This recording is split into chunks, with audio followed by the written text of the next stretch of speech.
Hello friends, आज मैं आपके लिए लेकर आई हूँ द साइलेंस मूवी का हिंदी एक्सप्लेनेशन। ये मूवी 2019 में नेटफ्लिक्स पर रिलीज हुई थी। तो चलिए सीधे चलते हैं कहानी की ओर। मूवी की स्टार्टिंग में एक केव रिसर्च टीम पेंसिल्वेनिया सिटी में सरफेस से 1000 फीट नीचे जाकर किसी रहस्यमय गुफा की तलाश कर रही थी। टीम को एक बहुत पुरानी गुफा मिलती है और टीम बहुत खुश हो जाती है, लेकिन कुछ ही पलों में सब कुछ बदल जाता है। अचानक से गुफा के अंदर से कुछ भयानक से उड़ने वाले जानवर निकलते हैं और पूरी टीम पर हमला कर देते हैं और ये गुफा से निकलकर बाहर आसमान में आके फैल जाते हैं। अब सीन शिफ्ट होता है और हम सब एली नाम की लड़की को देखते हैं जो सुन नहीं सकती थी और इसी वजह से उसके कुछ कॉलेज के दोस्त उसके पीठ पीछे उसका मजाक बनाया करते थे। वो अपनी फैमिली से इशारे में बातें किया करती थी। एली के पापा का नाम ह्यू, मम्मी का नाम कैली, नानी का नाम लिन और एक छोटा भाई था जिसका नाम जूड था और इनके घर में ऑटिस नाम का एक कुत्ता भी था। एली का एक दोस्त था जिसका नाम रॉब था। रॉब ही एक ऐसा लड़का था जो एली से बहुत कायदे से बात किया करता था। रात को डिनर टेबल पे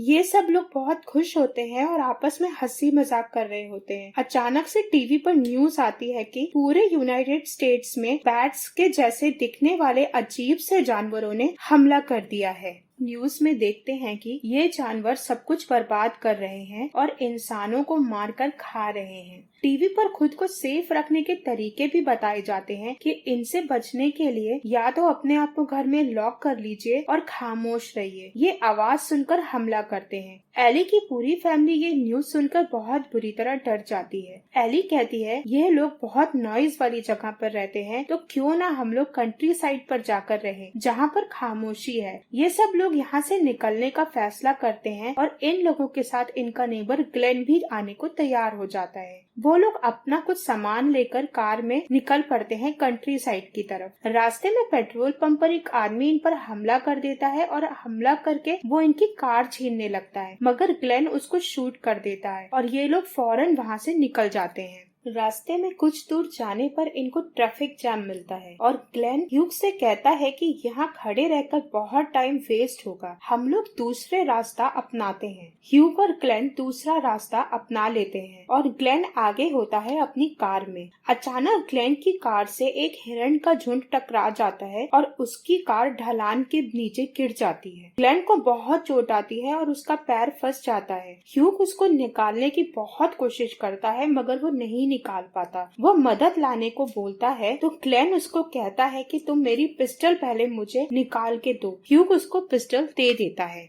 ह्यूग जब अपनी कार में वापस आके बैठते हैं तो अचानक से वहाँ जानवर आ जाते हैं जिनकी वजह से ऑस्टिन उनका कुत्ता जोर जोर से भौंकने लगता है। उसकी आवाज सुन के वो सारे जानवर कार को घेर लेते हैं और हमला करने लगते हैं। ग्लेन उनकी चीख को सुनता है और अपनी पिस्टल से फायर करने लगता है ताकि वो सब जानवर ग्लेन की कार की तरफ आ जाएं। होता भी यही है। सारे क्रिएचर्स ग्लेन की कार की तरफ मुड़ जाते हैं और उसको मार डालते हैं। ह्यूग का डॉग लगातार भौंक रहा होता है तो अपनी फैमिली की जान बचाने के लिए ना चाहते हुए भी ह्यूग अपने डॉग को कार से बाहर उतार देते हैं। एली और जूड बहुत जोर जोर से रोने लगते हैं और वो ये समझ जाते हैं कि हमारे पिता के पास और कोई रास्ता भी नहीं था हम सबकी जान बचाने के लिए। ह्यूग को एक आइडिया आता है। वो कार से उतरकर ग्लेन की कार में आग लगा देता है जिससे कि बहुत बड़ा धमाका होता है और वह यह भी जान पाता है कि यह जानवर देख नहीं सकते, इसलिए बिना आवाज किए ये सारे लोग जंगल के रास्ते पैदल निकलने का फैसला लेते हैं। एली के डेफ होने के कारण ये सब साइन लैंग्वेज के थ्रू बात करते थे जो कि इन सब के लिए एक बहुत बड़ा सेफ पॉइंट था। अब ये सारे लोग अपना थोड़ा सा सामान लेके पैदल जंगल के रास्ते निकल पड़ते हैं।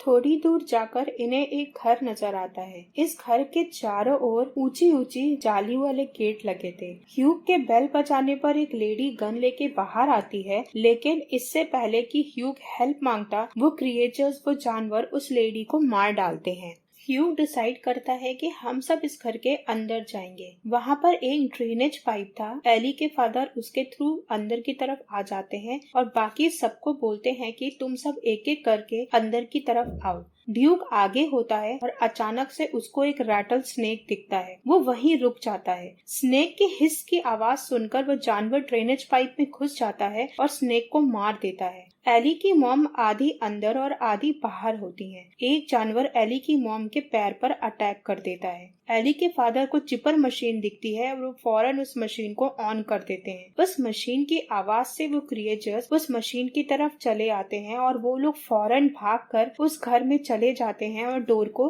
लॉक कर देते हैं। अंदर आकर वो लोग एली की मॉम की ड्रेसिंग करते हैं। एली की नानी नर्स होती हैं। वो बोलती हैं अगर एंटीबायोटिक नहीं मिली तो ये इन्फेक्शन पूरी बॉडी में फैल जाएगा और कैली मर जाएगी। नेक्स्ट मॉर्निंग एली और उसके फादर एंटीबायोटिक लाने निकलते हैं। बाहर कुछ दूर जाने पर एक कस्बा मिलता है जहाँ वो देखते हैं कि दूर दूर तक किसी भी इंसान का कोई नामो निशानी नहीं है। यह लोग एक खाली मेडिकल स्टोर के अंदर चुपके से पीछे के रास्ते घुसते हैं। उस मेडिकल स्टोर में बहुत सारी डेड बॉडीज होती हैं। एली देखती है कि वह जानवर मरे हुए लोगों के अंदर अंडे दे रहा है और वो अंडे इतने सारे होते हैं जिसकी वजह से वो क्रिएचर्स दिन पर दिन बढ़ते ही चले जा रहे होते हैं। ये सब देखकर एली चिल्ला देती है जिसकी वजह से वो जानवर स्टोर के अंदर आ जाते हैं। एली के फादर एक क्लीनिंग मॉप में आग लगाकर फायर अलार्म को ऑन कर देते हैं और मौका पाकर वो दोनों वहाँ से भाग निकलते हैं। आगे निकलने पर उनको अपने सामने एक वियर्ड सा आदमी दिखता है जो कि प्रीस्ट लग रहा होता है। वो प्रीस्ट उनको बुक में लिख लिख कर कहता है कि तुम हमारे कल्ट ग्रुप में शामिल हो जाओ। एली के फादर उसको मना कर देते हैं। उस प्रीस्ट की जबान कटी हुई थी और वो बहुत अजीब लग रहा होता है। वो लोग घर पहुँचते हैं और कैली को एंटीबायोटिक देते हैं जिसकी वजह से वो बेटर फील करने लगती है। एली अपने रूम में टैब से रॉब से चैटिंग कर रही होती है। रॉब उसको बताता है कि उसके पेरेंट्स अब मारे जा चुके हैं और वो नॉर्थ की तरफ बढ़ रहा है। वहाँ एक रेफ्यूजी कैंप है। एली उन क्रिएचर्स पर रिसर्च करती है इंटरनेट पर, तो उसको ये पता चलता है कि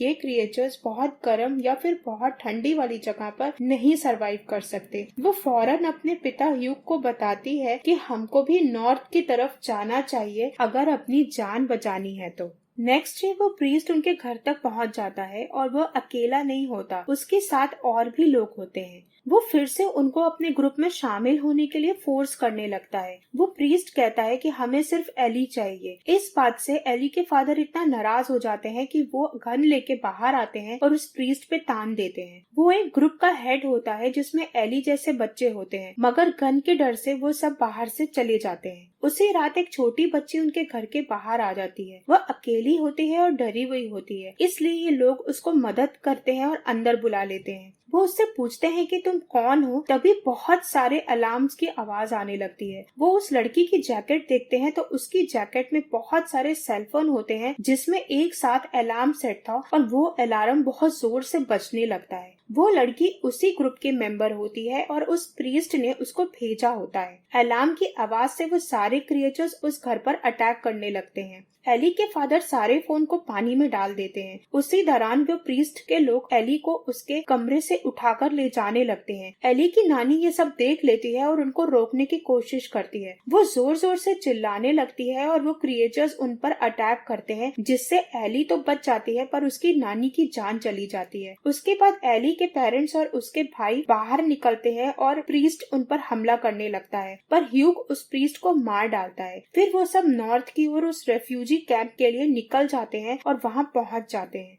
लास्ट सीन में एली और रॉब बो एंड एरो की मदद से क्रिएचर्स को मार रहे होते हैं। अब वो दोनों क्रिएचर हंटर्स बन गए थे। फाइनली ह्यूमंस ने साइलेंस को अडॉप्ट करके ये सीख लिया था कि हम बिना बोले कैसे रह सकते हैं और वो इन जानवरों को मारना भी सीख रहे थे। मूवी यहीं पर एंड हो जाती है। चलिए मूवी के कुछ इम्पोर्टेंट तथ्यों पर बात करते हैं। ये एक प्री हिस्टोरिक क्रिएचर्स थे जो कई हजार साल पहले एक टनल में फंस गए थे। इतने सालों तक उस गुफा में रहने से इनको देखने की क्षमता चली गई थी और इनकी सुनने की शक्ति बहुत तेज हो गई थी। जब इस गुफा की खोज हुई तो ये उस टनल में से बाहर आ गए और हमारी दुनिया में प्रवेश कर गए और उन सब पर हमला करने लगे जिनसे आवाज आती थी। इंसान इनके प्रकोप से बच नहीं पाए। सबसे ज्यादा इन्होंने इंसानों को मारा। ये वेप्स नाम के जानवर थे जो बहुत ज्यादा गर्मी या फिर सर्दी में सरवाइव नहीं कर सकते थे और ये मरे हुए लोगों की बॉडी में अंडा देते थे। वेस्प इनको इसलिए कहा जाता था क्योंकि वेस्प जो होते हैं वो झुंड में ही हमला करते हैं। तो आई होप कि आपको ये मूवी पसंद पसंद आई होगी। और अगर आपको ये मूवी पसंद आई हो तो प्लीज मेरे चैनल को सब्सक्राइब करिएगा और एक लाइक का बटन दबा के हमें कमेंट सेक्शन में बताइएगा कि आपको हमारा ये एक्सप्लेनेशन कैसा लगा। तब तक के लिए good bye and take care.